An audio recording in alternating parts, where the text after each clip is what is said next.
婆子一喜，他家小姐这是不想退婚了。小姐，老奴去取帕子，您和谢世子进去吧，这边不安全。去吧，世子今日要上场吗？谢云峥摇摇头，原本还有诸多公务，可今日不同，他倒想亲眼看看他的好弟弟是如何断腿的。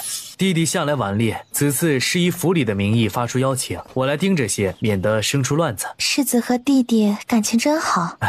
李姑娘请。李婉儿跟着进场，暗道好险，差点退了这么好的亲事。谢云峥直走进场地，先去看台见过太子，李婉儿一直跟在他身后。谢世子，李姑娘快坐，第一场快要开始了。陆子谦那头都要挠秃了，这祖宗他怎么不上场？跑过来最后和谢云照确认。你真不比？我去。还好意思请他，这么点事儿都办不明白，扫了蓉蓉的兴。陆子谦看到沈淑荣换了常服，明白了，郡主不上他就不上，瞥了不远处谢云峥一眼，他没办法啊，哪敢劝郡主啊。沈淑荣是真没想到谢云峥也会来，的确很不高兴。永嘉姐姐有些不高兴。永嘉姐姐今天貌似心情不好。你心情好就行。也是，谢世子和未婚妻一同前来，某人能不难过吗？三公主难过去找我哥，找郡主做什么？若是看不下去比赛，我派人送你回宫。我找世子做什么？谁说我要回宫了？不回宫就好好看着，别影响我看比赛。你云照，不可无礼。三公主是客又是公主，怎能怠慢？你这么不怠慢，她想嫁你，你怎么不娶她呀？我看就该让爹好好管管你。谢云照，你胡说什么？本公主的名声还要不要了？哦，这么说来，三公主不想嫁我哥是吧？你在说什么呀？谢云照，哎，知道了。云照给三公主道歉，误会您了。三公主气得羞愤。那你到底想不想嫁呀？我怎么说都不对。哎，算了，想不想都无所谓，我哥都有未婚妻了。沈淑荣眼唇笑着，被他这么一闹，心情好了不少。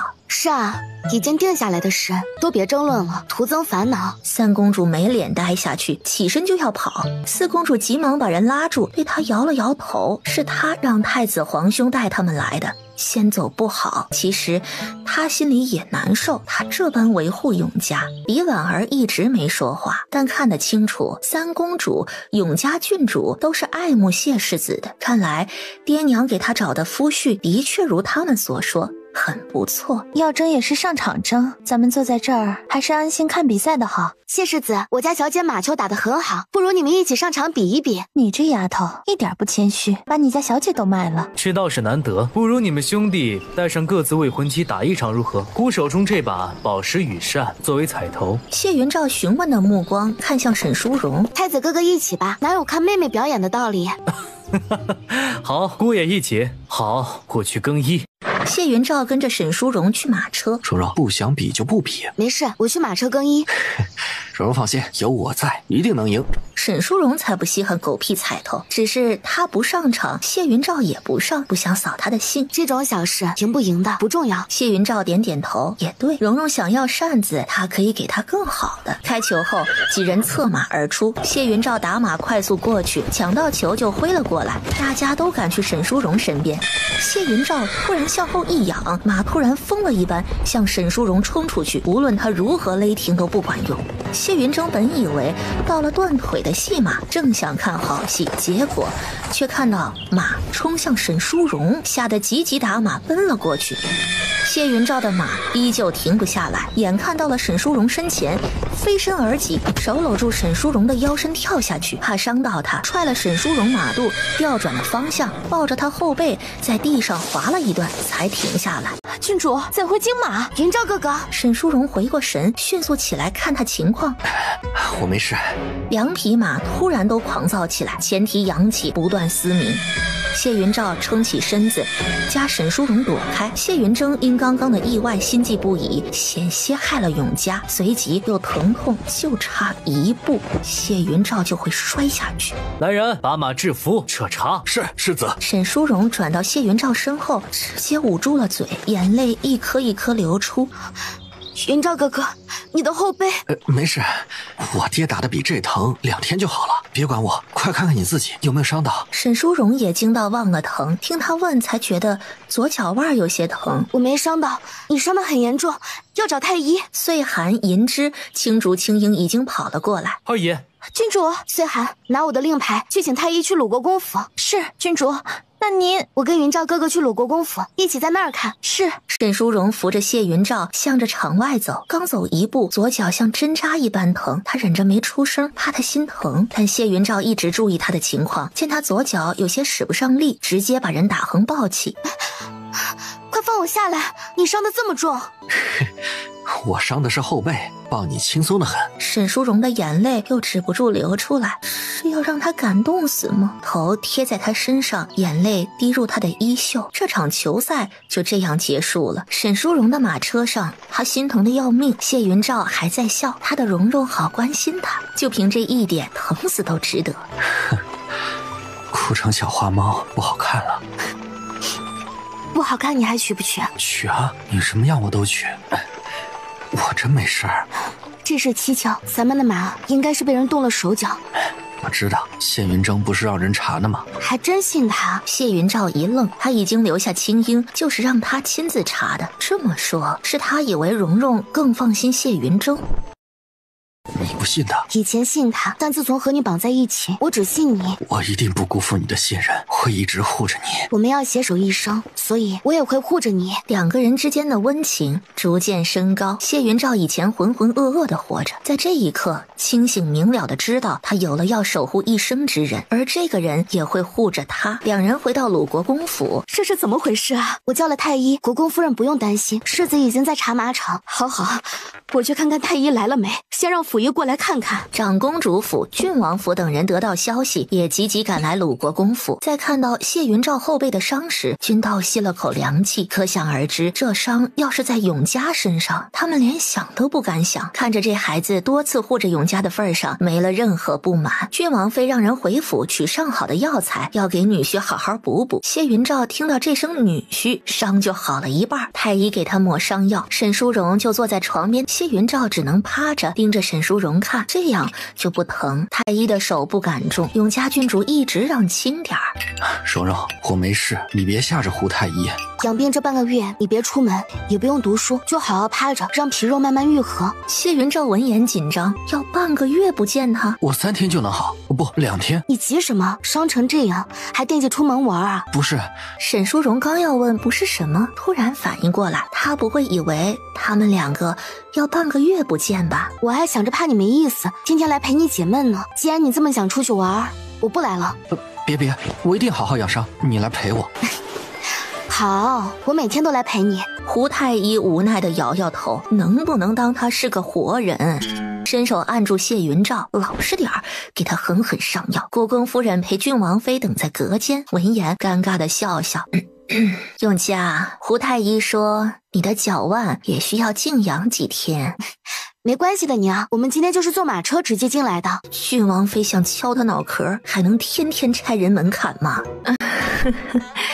永嘉是知恩图报的好孩子，是你们国公府的福气。郡王妃说的是呢，永嘉的确是好孩子，云照也有担当，知道护着自己未婚妻。咱们这俩孩子都是好样的。屋里的其乐融融深深地刺痛了门外之人的心。他又救了他，他是不是已经喜欢上了谢云照，还是出于感激愧疚？缓了口气，抬步进去，先给两位长辈见礼，后又走进里间。抓到作乱之人是魏满的一个小厮，喂错了草料，知道伤了你们，已经吓得自尽了。沈淑荣没回头，他就说不可信。知道了。他第一个怀疑的就是谢云峥，但不能和蓉蓉说，万一他不信，再认为自己挑拨。可有一点没想明白，他不会害蓉蓉啊，难道还有别人？郡主这几日少走路，注意休息。要说他这话说的没毛病，但他原来是沈淑荣的未婚夫，现在是他准伯兄，再说这种关心的话就有些不合适了。胡太医第一次嫌弃自己岁数大了，上药太慢，不自觉力量又加大了些。沈淑荣听到谢云照吸气，胡太医再轻点。胡太医反应过来，挥汗应下。谢云照见蓉蓉不理谢云峥，又如此关心自己，嘴角扬起得意的笑。等了2息没得到回应，转身走了出去。胡太医终于上完药，就匆匆出去看药了。郡王妃打算回府，但要把女儿带走。永嘉，你祖母还在正堂等着，咱们走吧，别影响云照养伤。谢云照眼巴巴地看着沈淑荣，这么快就走？娘，我饿了。郡王妃无语。国公夫人赶紧张罗开饭，等人都出去了。沈淑荣让婢女守在门外。云照哥哥，今天的事你觉得是谁安排的？谢云照没直接说，只说了是陆子谦办的马球赛。沈淑荣回想起陆子谦，他和云照哥哥玩的一直很好，但他从皇宫回来后并未听他提起过陆子谦，反倒是礼部尚书幼子顾恺之的名字听他提过几次。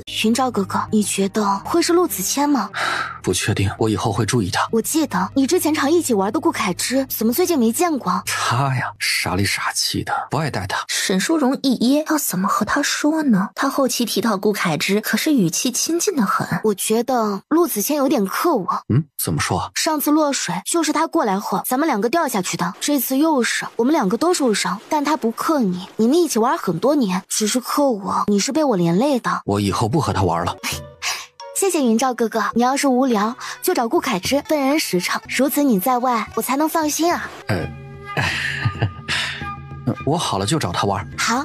长公主一家子到底在鲁国公府用过午膳才走。上了马车，郡王妃就拧过沈淑荣的耳朵：“你这个臭丫头，不知羞的呀，还天天去陪她，你今天就嫁过去算了。”疼，娘，祖母。沈淑荣推她手，倒是想呢。好了，还没走远，被人听到不好。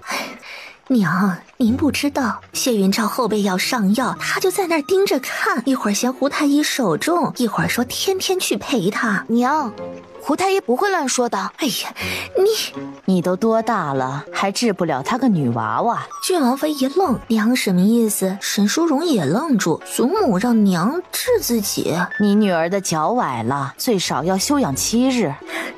儿媳知道了，定会照顾好女儿。沈淑荣扒着马车边缘要跳车，不要把她关在家里。那个女人怎么样了？我说她孩子死了，她不信，只以为早产被我养着，不叫她看。哼，没要她命都算仁慈。琪儿最近怎么样？夫君派人去看过，天天研究什么利器，没有烦闷之象。那就好。哥哥很坚强的，我们家没有孬种。你倒是不孬，但虎。谢云照此时还沉浸在美丽的幻想之中，蓉蓉会天天来看他。想到此，身上的伤一点都不疼了。青竹进来，陆子谦在外等候。谢云照想到沈淑荣的话，告诉他以后别再来找我。爷，您怀疑与他有关？谢云照不能说他克蓉蓉的事儿，怕被人利用。当然都是他安排的，我也不追究了，但以后不必来往。青竹神色一凛，竟真是如此，便满脸怒容地走了出去。陆子谦刚要进去，便被他拦住。陆三公子请回吧，以后也不必再来。谢云照怀疑我？不对啊，这口气不是怀疑，有证据，不可能啊。青竹什么意思啊？字面意思，二爷说了不会再和你往来。若是以往，陆子谦定在门口骂闹2句，可今日他质疑过后，却战战兢兢地出了鲁国公府，连质问的胆量都没有。看在青竹眼里，那就是心虚。转身回去同谢云照讲，谢云照本来只是忌惮沈淑荣的话，如今也觉得不对劲儿，让人私下好好查查他，看他和谁有来往，事无巨细。是。夜里，窗外的雨淅淅沥沥，如泣如诉。谢云照有些担忧，若明天雨不停，蓉蓉会过来吗？还是不要来的好，再淋到雨会受寒。沈淑荣被郡王妃看着，第1日没出去。傍晚，青竹青音看着自家爷失落的模样，今天下了一天的雨，都影响了郡主的步伐。是啊，郡主脚还伤着呢，雨天路又滑，在家休养的好。他们说的谢云照都知道，他也是这样安慰自己的，可依旧失落不已。且最近他们每天都有见面，突然闲着又见不到人，心空的难受。谢云峥嘴角勾起一抹弧度，未尝救命之恩，面子话罢了。他最是娇气，怎会日日来照顾谢云照？一连3日，沈淑荣都没出现。要说第1日大雨倾盆，第2日道路湿滑，第3日谢云照都没了借口。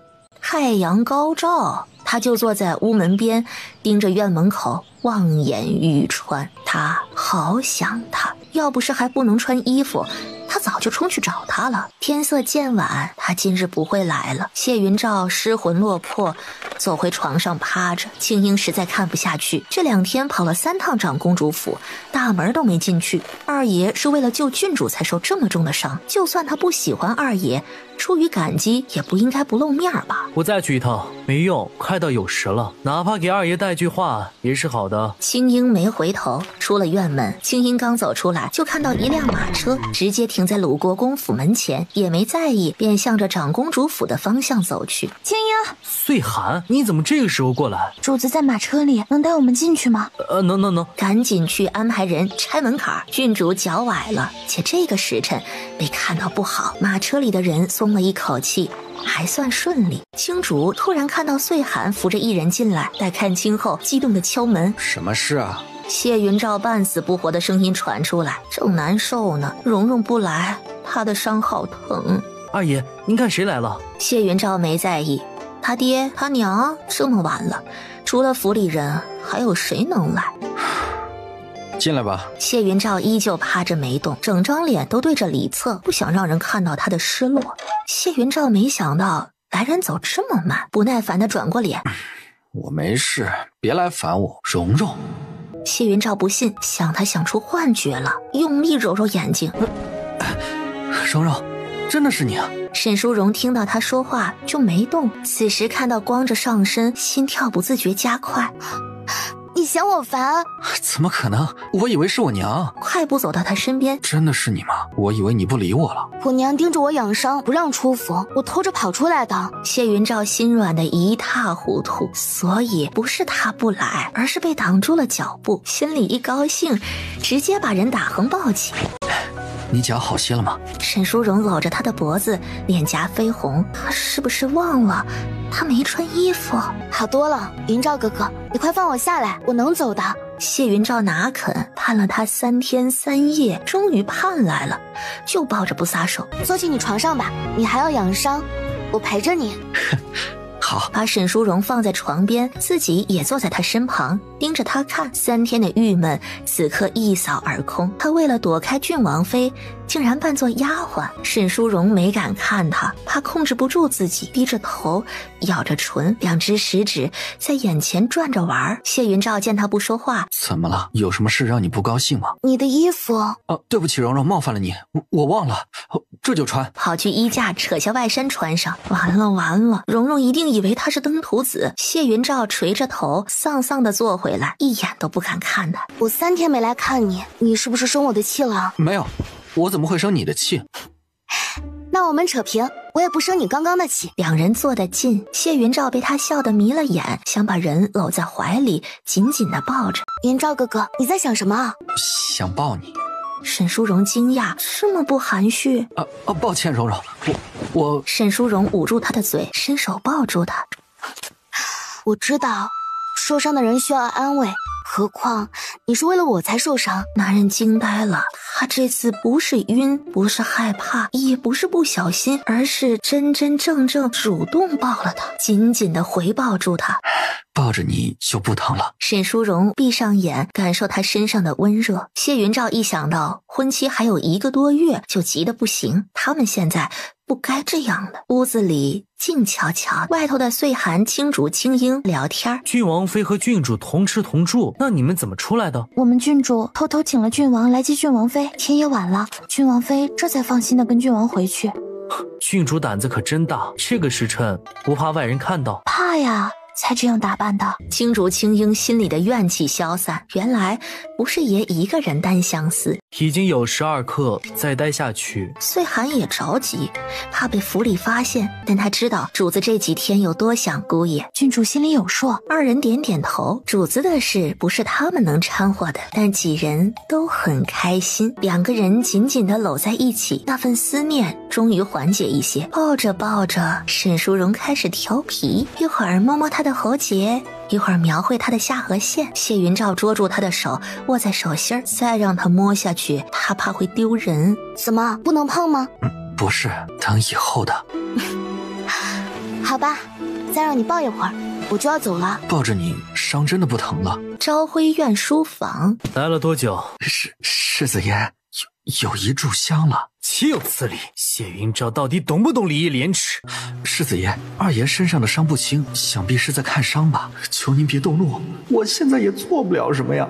谢云峥何尝想不到，他心里就是难受。出去吧。赤羽退出去，谢云峥坐下来，揉着眉心。谢云照伤的是后背，若拥抱，若亲吻，是不会碰到伤口的。他的头要炸了，如此他都接受不了。若他们真成婚，他不能就这么眼睁睁地看着。郡主也是，这个时候来，不正给世子爷添堵吗？他心里到底有没有世子爷啊？即便被迫只能嫁谢云照，也该考虑世子爷的心情啊。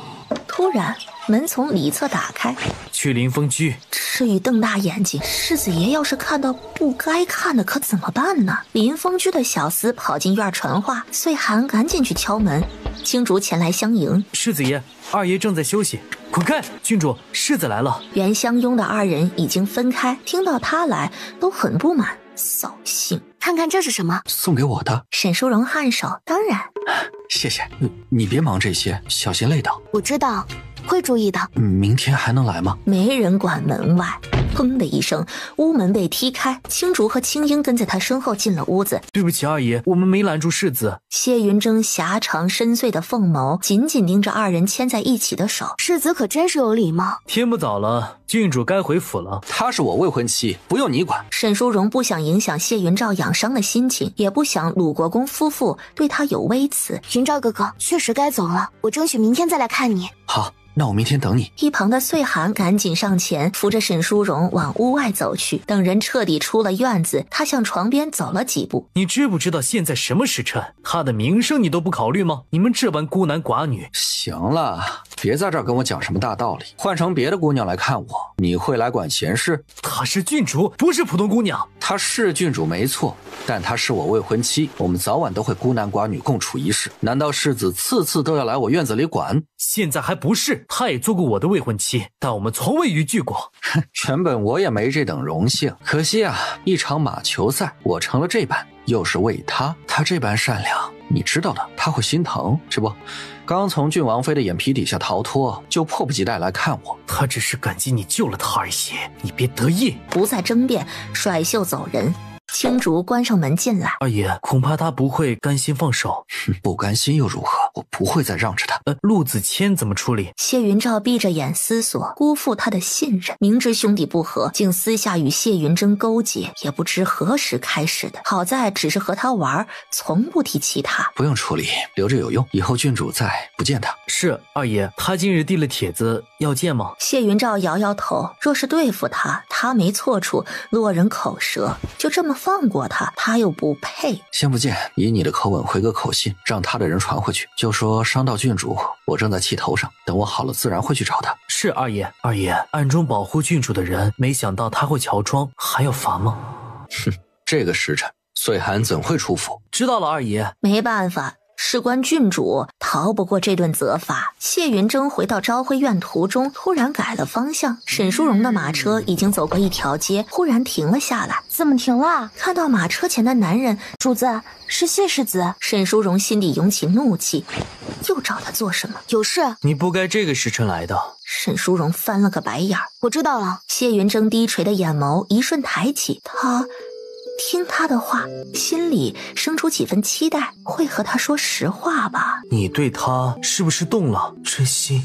沈淑荣心里很清楚，他未必真放不下自己，而是好胜心作祟。庄哥哥看不得我好，觉得我应该去死，对吗？我不是这个意思。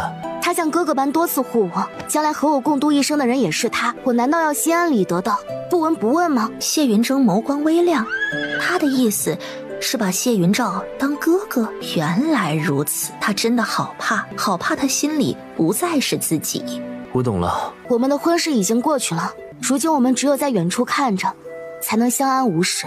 谢云峥忍下不舍。好，我以后不会再给你带来困扰，只远远的看着。走吧。不甘心对吧？这辈子你恐怕不会甘心了。世子爷，说，您这般拦他马车，让人看到。2位婢女，没人知道是他，知道的也不会说出去。是，世子爷，郡主也有他的难处。是我错了，还以为他变了心，也是刚刚才知道他的为难。赤羽挑了挑眉，说开了也好，世子爷以后就不会失控。临风居，青樱回来时，青竹正守在门外。谢云照听到他的脚步，就下了床。青樱气呼呼的往门框上一靠。怎么了？谁给你气受了？青樱憋了一肚子气，又不想说。没事，你不是去送郡主吗？到底怎么了？快说呀！世子追过去了，他怎么敢呢？还说爷不顾郡主名声，他私下见郡主就妥当吗？这是小事，这还是小事啊！他进了马车，单独见了郡主没有？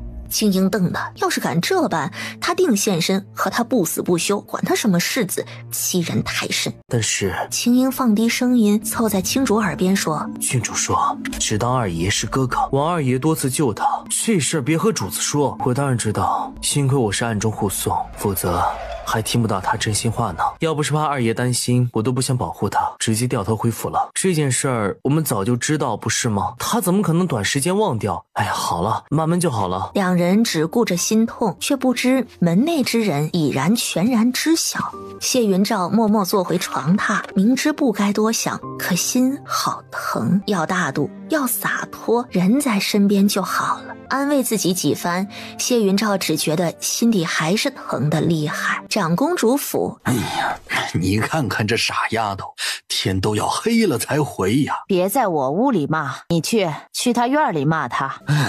女生外向，女生外向啊！跟啥人学啥人。从前她要嫁云峥时，从未这般过。有圣旨赐婚，成婚的日子也近了，不算什么。再说她是郡主，将来还要掌管整个财库，胆子就该大些，才叫有魄力。这就是丫头，若是你孙子出去看人家姑娘，你还发脾气吗？老太傅歪头看他，什么意思？又琢磨琢磨，好像也对。以后的永家，我们要当孙子养了，他可是一府之主。是不是还要给永家收2房男小妾啊？有何不可？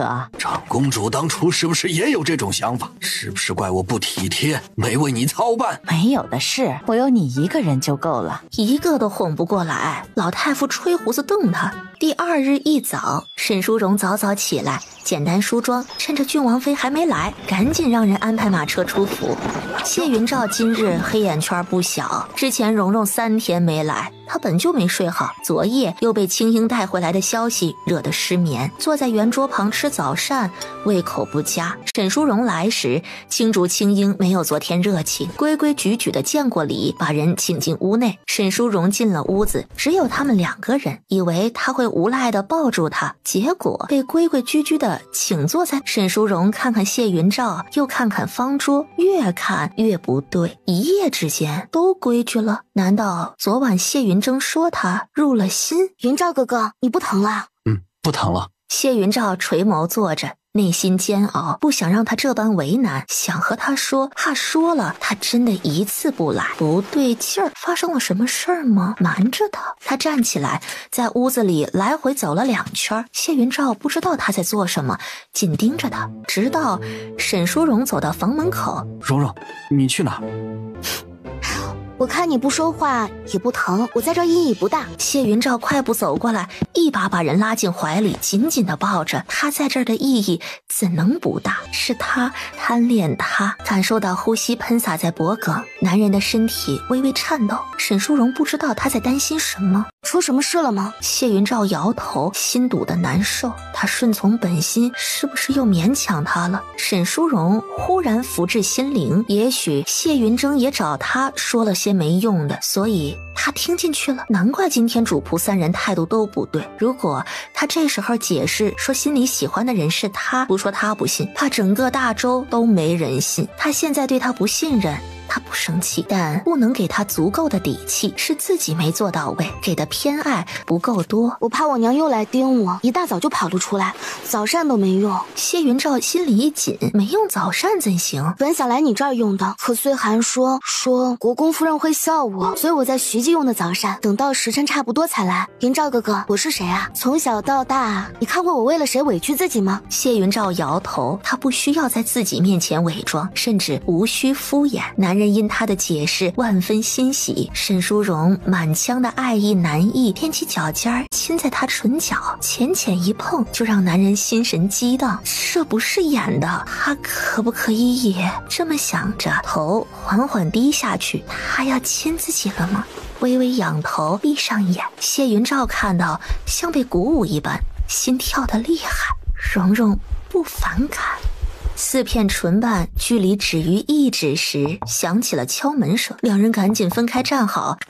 什么事？谢云照眼底闪过恼怒，他倒要看看谁坏他的事儿。二爷，表姑娘过来看你。沈淑荣转头看他，哪儿来的表姑娘？是三姨母家的黎霜表妹，昨天下午到的。沈淑荣皱眉，她怎么这个时候入京？她记得黎霜是在她和谢云峥大婚时来的，且他们2人关系不错，双双常来陪她说话，很高兴能提前看到前世好友，只是如今还要伪装不熟。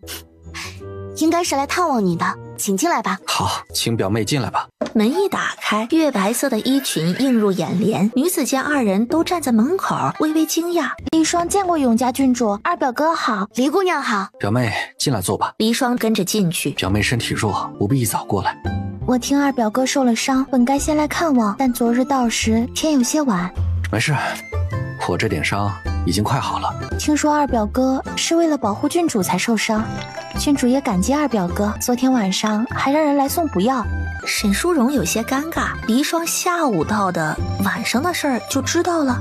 郡主是我未婚妻，想什么时候送就什么时候送，这种事有什么可说的？二表哥说的是，再正常不过。沈淑荣瞪他一眼，别吓到小姑娘。沈淑荣打圆场，黎姑娘尝尝这个樱桃酥，味道很好。多谢郡主，我记得大表哥最爱吃樱桃酥，小时候和二表哥去我家。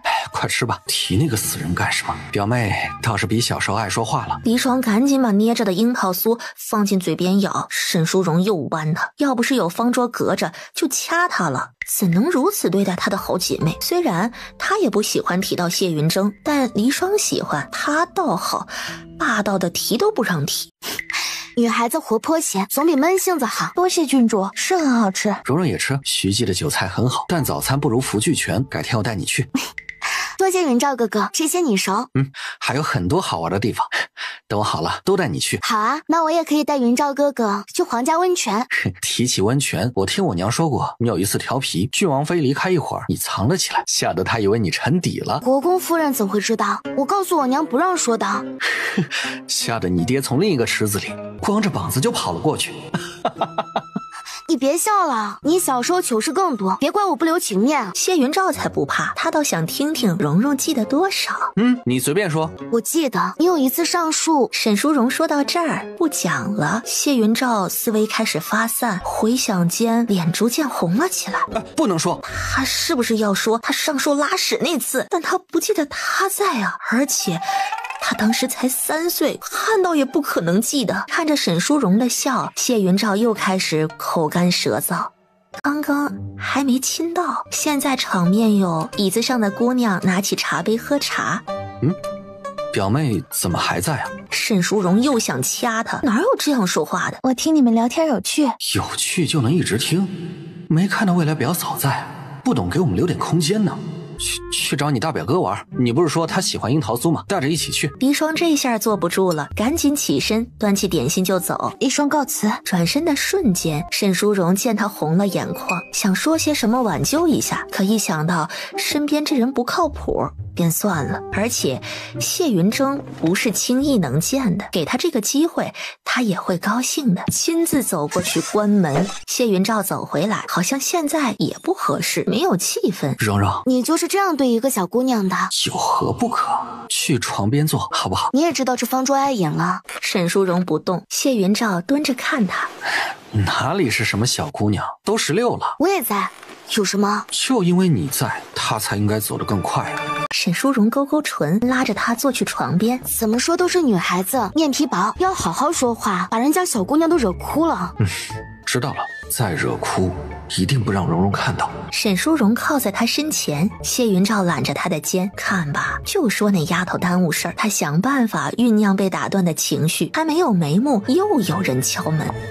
岁寒进来，财库的3掌柜负责布匹丝绸生意，传来消息，约了明天谈。我明天也去，别走漏消息。是郡主。明天我陪你去。你后背的伤不影响出门。沈淑荣没用午膳，又坐了一会儿，便回了府。第2日一早，沈淑荣出门就看到了骑着马的英俊男人，得亏他没像谢云峥那样能文能武，否则不定多少蝴蝶来抢。谢云照见他出来，跳下马，青竹青鹰今天礼行得好，头都要贴地上了。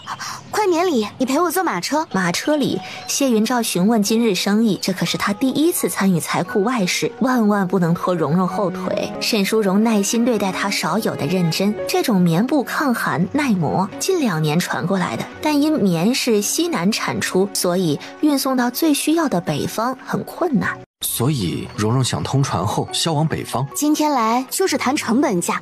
咱们需求量大，他们可以多让些。也不必，质量不能变，而且咱们也不好以权压人。那销往北方可以在500文基础上加一些。云照哥哥，北边不比南边富裕，我想让他们能穿得起。谢云照盯着他，他的蓉蓉好善良。都听你的。到了约好的地点，沈淑荣、谢云照坐在一个包厢，3掌柜负责出面，在另一间谈。3掌柜聊着聊着跑进来，郡主，对方得知咱们想要，死要400文。你跑了3趟还是400文，谁给他的胆子？他可知你身份？按理是，毕竟昨天就约好，他不知也有时间询问。沈淑荣头大，知道是财库要，也这般强硬，难办了。此时最好的雅间里坐着2位男子。你爹不是挺高兴的？他能成什么事儿？是我爹想的太好了。你觉得350文他们能认？一个闺阁女子，一个只知道玩闹，会谈什么生意？且他有您撑腰，350文可是您下的令。3掌柜又出去了，再回来时，提了你，他让了一口。沈淑荣揉眉心，才让一口。前世2年后，谢云峥看到棉布优势谈到的280文，是他把时间提前的原因吗？多少？350文，说不能再低了，谁都不行。我去，你们和好郡主。沈淑荣来不及拉他，3掌柜急急跟上。3掌柜刚走到，就被谢云照一脚踢开。什么人？关门。3掌柜回神，把门关好。二爷，王老板是吧？做生意不是这样做的吧？不知这位是？我是谁？和多少钱一匹布有关系吗？没关系，这价格已经谈完了，不能再让1分呢。200文。哎，这位公子开什么玩笑？如此怕是没什么可谈的了。我劝这位公子呢，跟着你们掌柜好好学一学这做生意呀。200文一匹布，我要质量和现在的一致，且我不要的才可以卖给别人。这位公子，请问你凭什么觉得我会答应此等无理要求啊？谢云照掏出一枚牌，就凭这个。鲁国公府令，可看清了？敢惹？你这是欺压！不愧是王老板，理解的完全到位。没错，王老板险些昏倒。你想以权压人，不怕我告你？不怕，你去。屋内之人大惊，这么猖狂！只见谢云照弯腰，从靴口拿出一把短刀。看看你有没有命去！对方账房吓得直坐地上，指着刀尖的手抖个不停，嘴张张合合，却发不出一点声音。那人虽让死手，但不让暴露。王老板也知道，死也是白死，那人不会为他撑腰。三掌柜去准备合同。三掌柜逃一般跑走。沈淑荣听到200文懵了，得知谢云照谈判过程，低低笑了。他男人出手直接到位，再加50文，不过要在验过后没问题再支付。是郡主。三掌柜挥去额间汗水，这样也好。200文，他真不知道送来的货能比粗布好哪儿去。三掌柜回来，把沈淑荣的意思说了。谢云照站起身，他2步走到王老板身边，拎着他脖领子，多出50文是郡主心善，要记得感恩。是，我感恩郡主，特别感恩。不过要以你家布庄名义签合同，敢糊弄1分，没了你，我就找你儿子、你孙子，找你全家要说法。想告我，鲁国公府大门永远为你敞开，就看你敢不敢去。他松开手，二爷您坐，我们这就签合同。王老板，咱们是不是可以准备合同了？对，我签。合同很快签订完。谢云照刚要走，这位爷，敢问怎么称呼啊？若是怕有麻烦，是鲁国公府2公子，谁敢找茬让他找我。多谢2公子，不客气。从今以后呢，你就是郡主的人，她是我未婚妻，我自然会照顾她的人。是，小人记住了，小人一定会感恩郡主的。别走了，我走了。老哥呀，你家郡主这找了个什么夫君呢？三掌柜也不知道好不好，人吧挺向着郡主的。别被他听到。郡主就该找这样的夫君，有福气。哎呀，郡主善良。2公子，总之，郡主和谢2公子是天造地设的一对儿。沈淑荣带着谢云照走了，不想上马车，走吧。好。沈淑荣弯唇，空气是甜的，2人撑一把伞，离得极近。走到一家首饰铺，沈淑荣进去，预定了一对新到的玉佩。郡主，这是您预定的。沈淑荣接过来，亲手给身边男人系上。谢云照嘴角压不住，又不想让他破费。掌柜，记鲁国公府账上。不喜欢我送你礼物啊？喜欢呢。掌柜，去长公主府结尾款。是。看什么？不给我系上。谢云照回神，会碰到他衣裙，好吗？谢云照蹲下身，系在他腰间。能看出是一对吗？能。笑得傻，那就好。2人又去了云商阁，京城最好的成衣铺子。掌柜早已等在门外，迎了进去。最好的布，沈淑荣挑同色，选了几匹。掌柜边夸颜色好，边问做什么样式。就做那种，只要我们俩同时穿出去，别人能看出是一对的样式。掌柜拍着手恭喜。懂了，青竹轻盈背过身去，想笑又想哭。能看出郡主都是提前定好的，并不是因为二爷帮忙谈成生意。二爷真的终于等到他的幸福。